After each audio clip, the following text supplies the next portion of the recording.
Mr. Speaker. Andrew Williams. Thank you, Mr. Speaker. Mr. Speaker, tomorrow New Zealand First is releasing a report from Burl Economics summarising the case for amending the Reserve Bank Act. The Burl report concludes that New Zealanders' lives will benefit from the amended Reserve Bank Act. In alignment with the Burl report, there is now a broad consensus on the need for an amendment to the Reserve Bank Act. The International Monetary Fund, exporters, manufacturers, many leading economists and commentators, even our own Reserve Bank, are all agreed.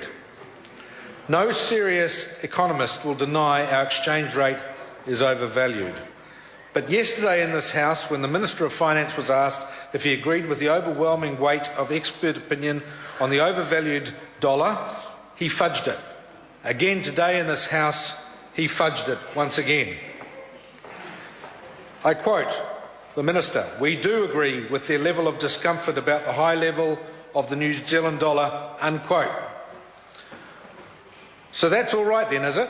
That's all right, that there is a level of discomfort, and the Minister even today cannot disclose or give us any more information on how that level of discomfort is out there.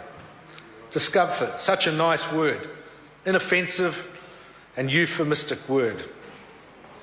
But, Mr. Speaker, ask the workers in Kawerau, ask the workers in Bluff, ask the workers in Timaru, in South Auckland and throughout New Zealand who have lost their jobs because the business they work in no longer is competitive due to an overvalued dollar if they are experiencing discomfort. Are they experiencing discomfort? Most certainly they are. If you ask them that question, you'll get a very blunt answer. The plain fact is that the current Reserve Bank Act is seriously flawed. The focus on inflation is having a dire impact on New Zealand's international competitiveness.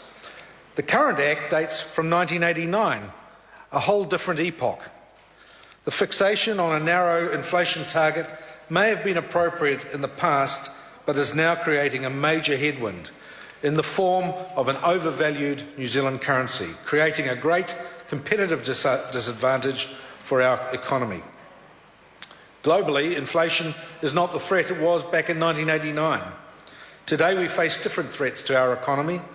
Cutthroat competition in our export markets, the very basis of our survival as a developed trading nation.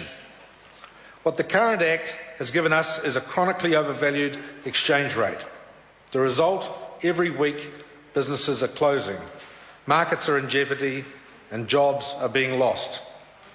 The New Zealand public is now asking, why is there no urgency? Why is there no action from this government? Why is there no resolve? The basic economics are straightforward. Our currency should reflect New Zealand's economic fundamentals. Instead, we have a persistently overvalued exchange rate.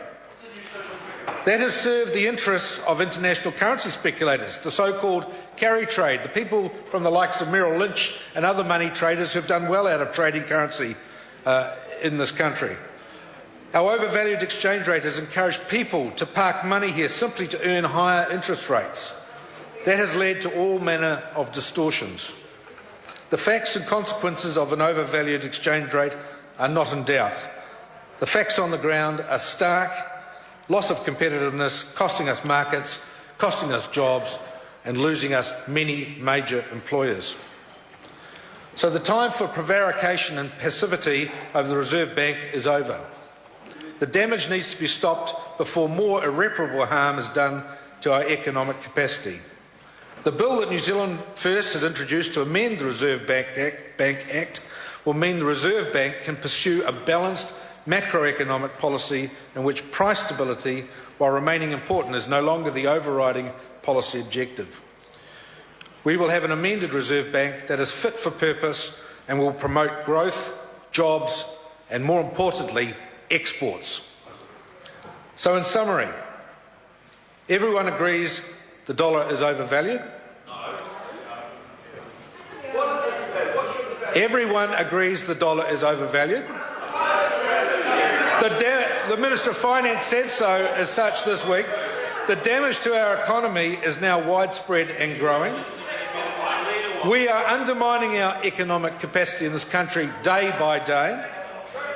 The government is stuck in passive mode, and there is an answer: amend the Reserve Bank Act. Honourable Dr. Jonathan Collins. Mr. Speaker, what a shocker of a day it's been for Labor. You know, Labor had a great chance to say